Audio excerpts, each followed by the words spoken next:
Hey everyone, Margarita here. In this episode, I want to go a little bit more into depth about why I hired a mental health professional 5.5 years ago. And the reason for it was due to the fact that I was suffering in an extreme medical emergency and I was left without treatment in the traditional medical system due to my mother having Munchausen by proxy and working in the medical system for 45 years. I didn't know if I was going to live or not.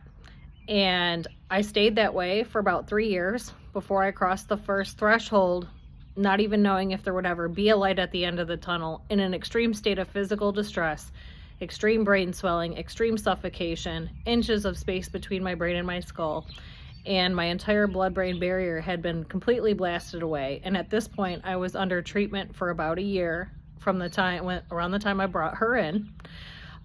Still not knowing if I was ever even going to cross that first threshold. So the amount of things that were going on in my home, what was going on with the people around me, and what I was experiencing while I was trying to treat this extreme medical emergency, which is an inpatient situation on an outpatient basis, the people around me continued to act like that's not what was going on and acted as if no injury had ever even occurred. And part of the reason for that was due to my mother's ongoing crimes and her pumping everybody up around me full of delusions. So I brought her in at the beginning of 2020, and it took some time for me to get enough information to her for her to understand what had been going on for decades, what had been going on since the time my injury occurred, it became known and extreme, and what else was going on in my mother's malicious criminal activities running in the background all along the way. So I saw her weekly for a while, and I let her know that the reason she was brought in is because my mother had been getting away with decades of very serious crimes.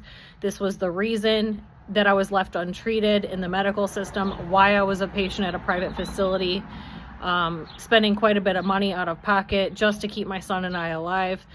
And at this point, in the beginning, I had initially brought her in to get a proper diagnosis on my mother, and I offered to self-pay for it as well, because I didn't know how we were going to get a diagnosis. There's no other way to get a diagnosis on someone with her disorders, and because she's not a willing patient, then I would have to self-pay. So initially that was the plan going into all of this.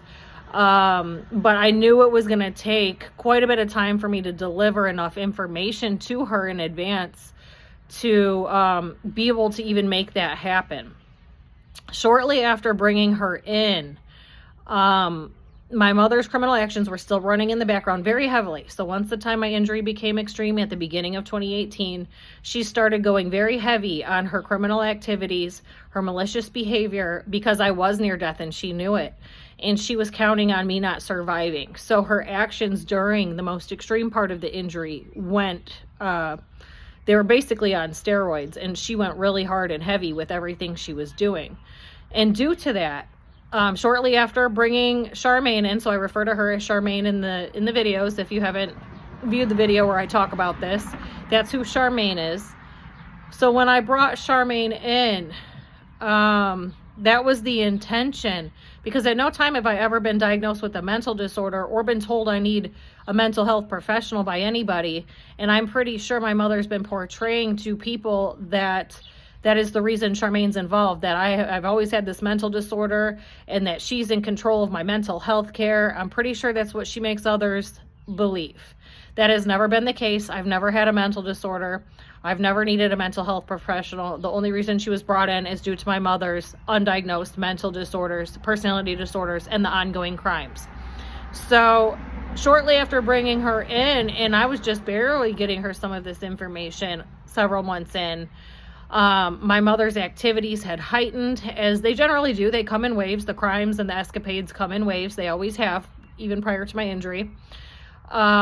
We realized with what I was doing and the setups I was planning, because I had certain avenues I was pursuing on gathering some of this proof along the way, and I had already begun to do that. So Some of her actions and her behavior shortly after bringing Charmaine in told the both of us that she's a little more dangerous than I initially perceived. I was aware the situation is very extreme. The problems with her are very extreme. Her behavior is very extreme. These are very serious crimes. I was aware of that. But shortly after bringing her in, she had done some things. I'll get to these things that she had done. I'll get to this in its own episode, but it alerted us that we wouldn't be bringing her in there to get the diagnosis as planned due to her criminal actions, her behavior, what she was actually doing, and the lives that were at risk due to what she was doing. Because it was numerous lives at risk at this point. So we decided to not move forward with the original plan. And I said, no, just stay with me. Let me just keep getting you the information, and we'll kind of just go week by week, one step at a time. We'll just move forward very slowly. And at the same time, I was still in an extreme fight for my life, still not knowing if I was going to live or not. I didn't even cross that first threshold till the end of 2020. So it had been almost a year of me talking to her when I finally did cross that first threshold. It was almost 3 years into the extreme part of the injury and 2 years into me treating.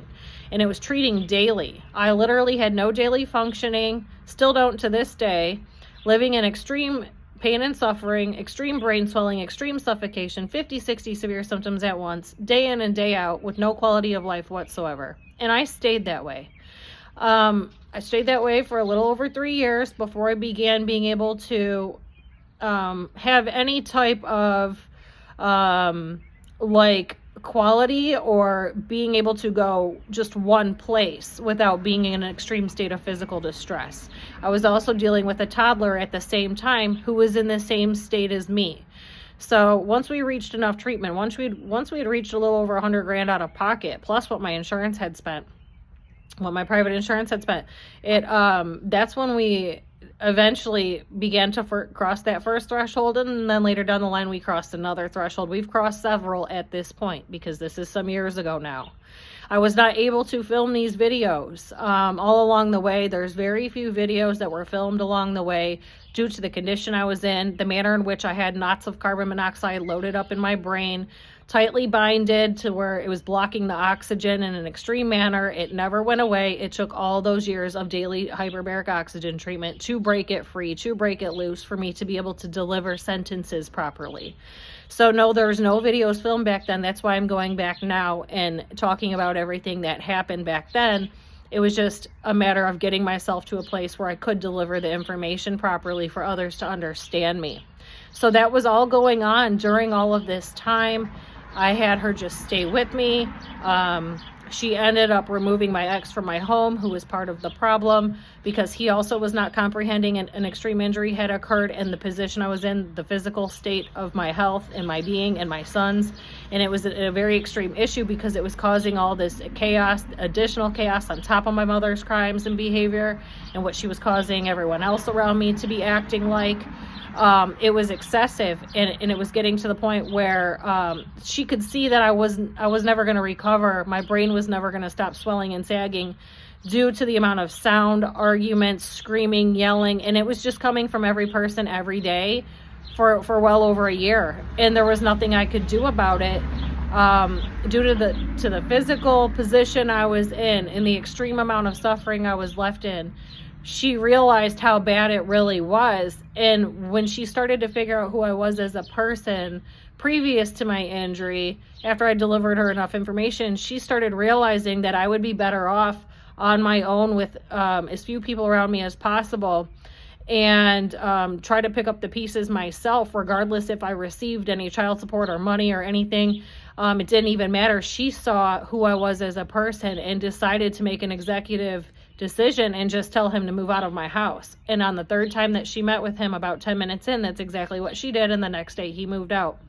And she knew everything was mine. It was all my work. It was all my money. It was all my own investments, and that he wasn't participating in any of this, nor did he recognize that there was a very serious medical problem that had been going on. And during this time, because at that point, once we realized my mother was very dangerous, and we should not move forward with the original plan, I was in such an extreme state that she wanted to get me to a place where I was okay to even begin to address what was going on with my mother. And at the same time, while she was trying to help get those around me situated, because there was numerous problems trying to get my older kids situated and the people in my home, because they were not living in reality either. And that's also due to my mother's crimes and malicious behavior. So she continued to stay involved.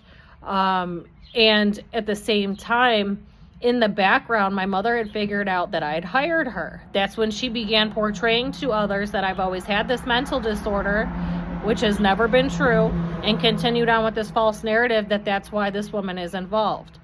So once she found out she existed, she began calling her in the background, telling her a bunch of lies and delusions about me. Now, this is what she had done my entire life with all of my teachers. Every year I was in school, this is what she had done from the time I was a very small child. And then she'd been doing this with large agencies all along the way, all these police departments and court systems and all these different places along the way. If anything were to ever occur in one direction or another, that's what she was doing. And I knew this by this time. I had already told Charmaine all of this information. And I said, it's only a matter of time before she figures out you exist. And that's exactly what she's going to do. So she knew in advance that that's what was going to happen. And then it did happen. So it started happening regularly. And she began just calling. Basically, at this point, she's calling and telling on herself. Because now Charmaine's fully aware of everything I've said. Because now the proof is in the pudding. She's now told on herself. And I already told her in advance what was going to happen. And these are all lies and delusions. And at this point, Charmaine had known me so well, she realized these are all lies and delusions. So the calling and telling on herself went on for some years. She really wholeheartedly believed that this woman was just, that I really have this mental disorder and that's why she's involved. And it took many years before wind got back to her. I'm not sure how. The wind blew to her direction, letting her know from one person or another, let her know that that's why she was involved.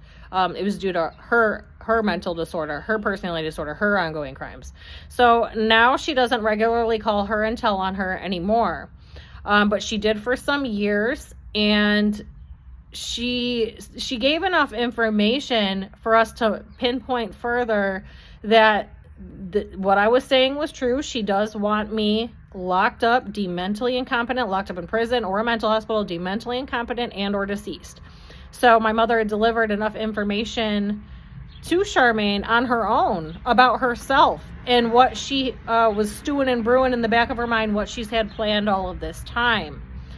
And it was easily provable because she called her directly and told her all of this. And with what she was telling her, Charmaine already knew all this information my mother was giving her was false information about me. Because now at this point, by the time we're really starting to put this together, she had been involved well over a year, probably closer to 2 years. But she had a very clear, full picture of what was all going on. And then there was the attempted murder on me that my mother was caught in the act of. And I brought the entire escapade to her office, to Charmaine's office, got my dad to bring my mother there, got them to bring my daughter there. The entire thing was provable on what had happened to me. Now, this is almost 2 years of her being involved. Again, her actions in her mouth told on herself or what she was doing with what Charmaine had asked her and what her response was tells us that that was an attempted murder. That just further confirms what we already knew. Because again, I was there in person. I had a witness as well. And this has never been investigated by the police because they're involved in the crimes as well, long term. So there's numerous things that happened with Charmaine being involved that I brought right directly to her office. All of these different circumstances and incidences and escapades, I would bring them to her office so she could physically see with her own 2 eyes and document everything that I've been saying. This is what's going on over here. This is what she's doing now. This is this other game she's trying to play over here. So-and-so's doing this and that. And so some of the times I managed to bring this directly to her office in front of her face. So this is all verifiable information. Now I've got a mental health professional that can back up everything I'm saying and has seen it with her own 2 eyes. Not only that, but my mother had been calling her in the background regularly for about 4 years.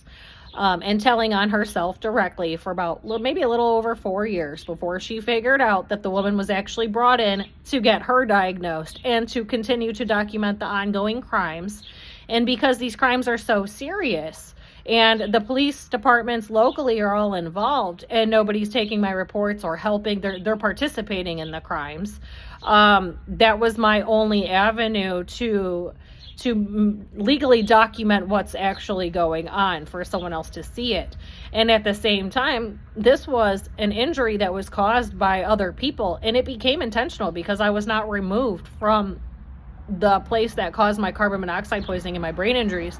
I was not removed, and it was intentional.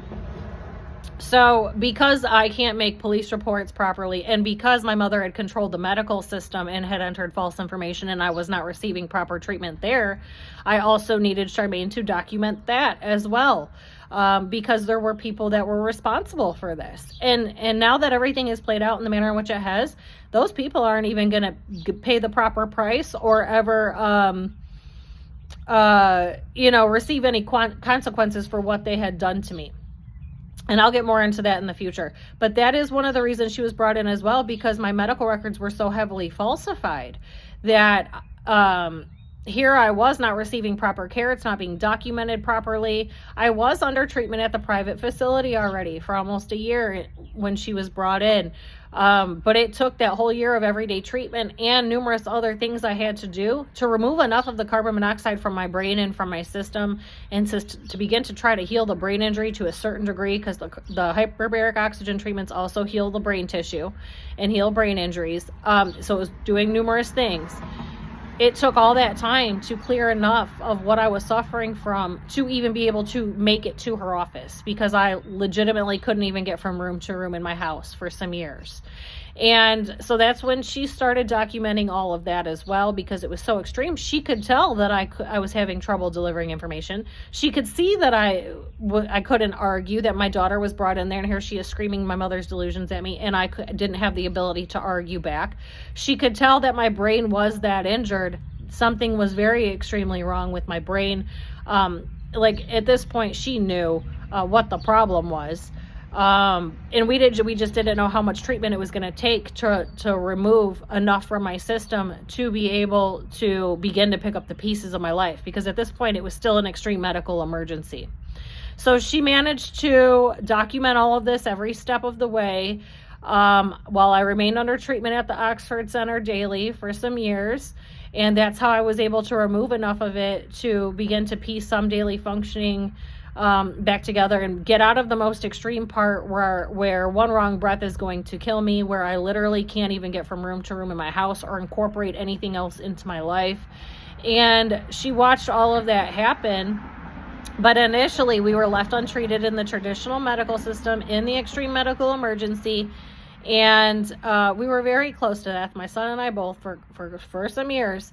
And we continued to not receive treatment repeatedly. Over 20 times I had tried to seek treatment for us, and I couldn't even get to the facility I was trying to seek treatment at and then get us home. So prior to finding the Oxford Center, that's how many facilities we sought treatment at. And then being that we were treating this on an outpatient basis, when this is an inpatient injury at a private facility, it wasn't being documented properly either, because of the manner in which we had to go about seeking treatment. So Charmaine was also documenting all of that every step of the way, physically watching me go week by week, us just really not knowing if I'm ever going to clear enough of it to get to where I need to be. I didn't know if my son was even going to be teachable. He was approaching kindergarten, was the following year, less than a year away, and I still didn't know if he was going to be able to be teachable, because the condition that he was left in, we were both in the same condition, and I knew he couldn't travel out and about in the world or go to a regular school either. So that time frame was approaching, and magically, right after she had removed my ex from my home, told him to move out, and he did.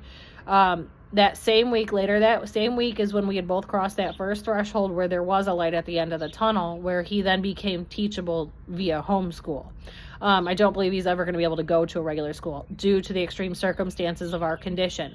But because we were left untreated for so long initially, when this was an extreme medical emergency and it requires immediate oxygen, immediate removal, immediate treatment, that's what caused us to be in the extreme predicament for so long, and then the permanent condition that we have been living with, we will be living with for the rest of our lives.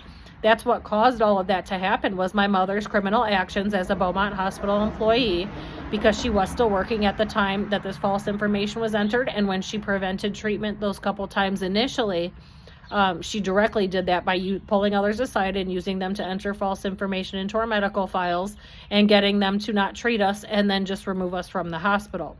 But those statements within our medical files are still in there, and if we are brought back there to this day, the staff still operate on the false information that's in there. So Charmaine had seen all of this go on.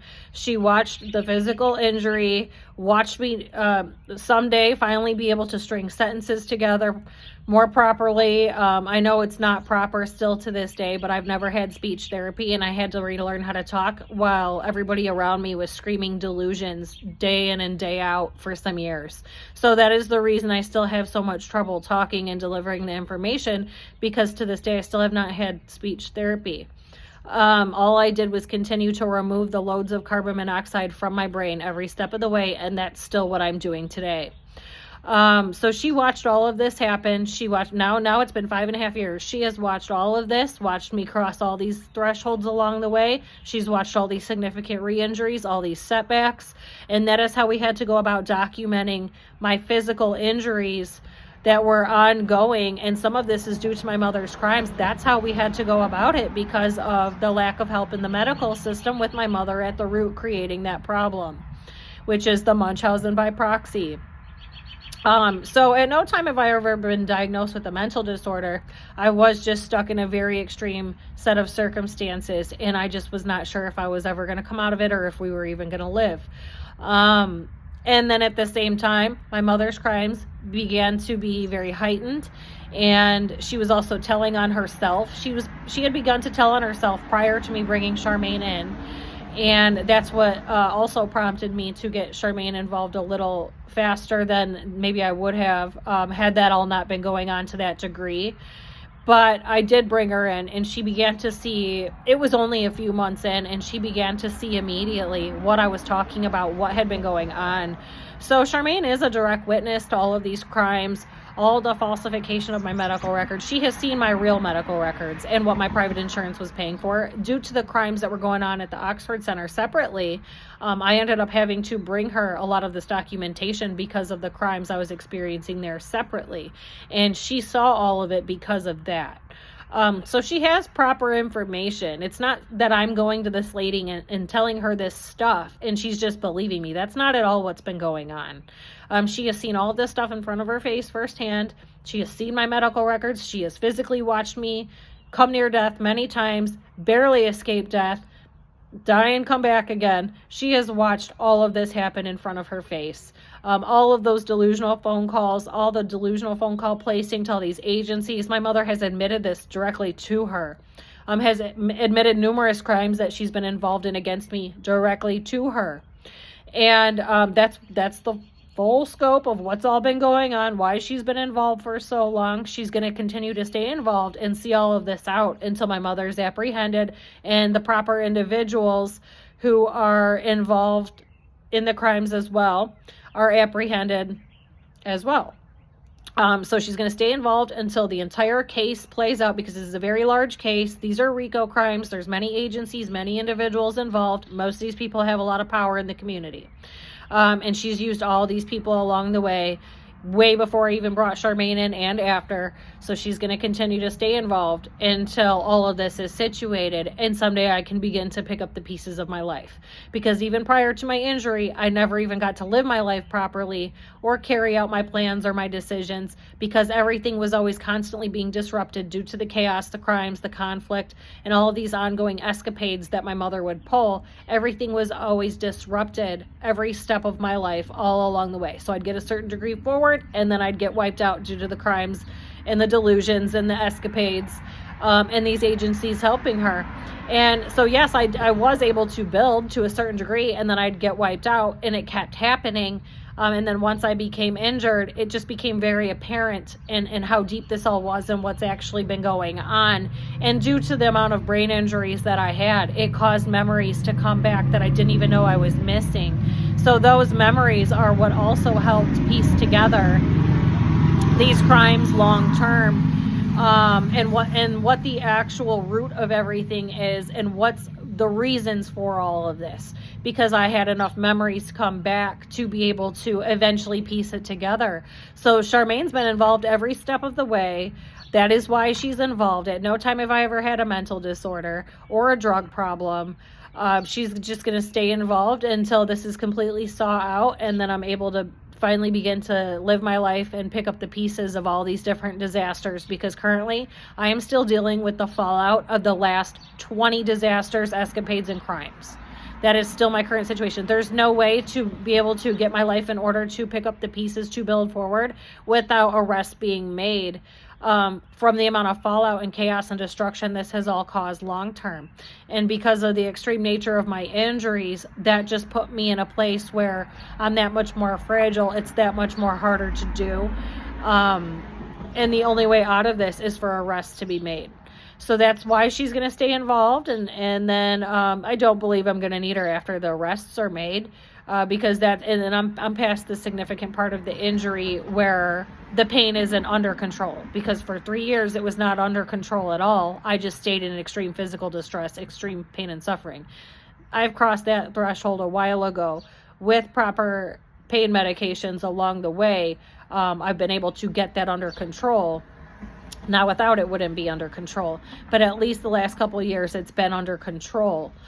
So she wouldn't need to stay involved beyond the arrest being made, because that extreme part of that injury has now passed, even though it did go on for some years. That section of everything is now over and completed. As long as there's not significant re-injuries that cause a significant setback, everything should be okay in that department.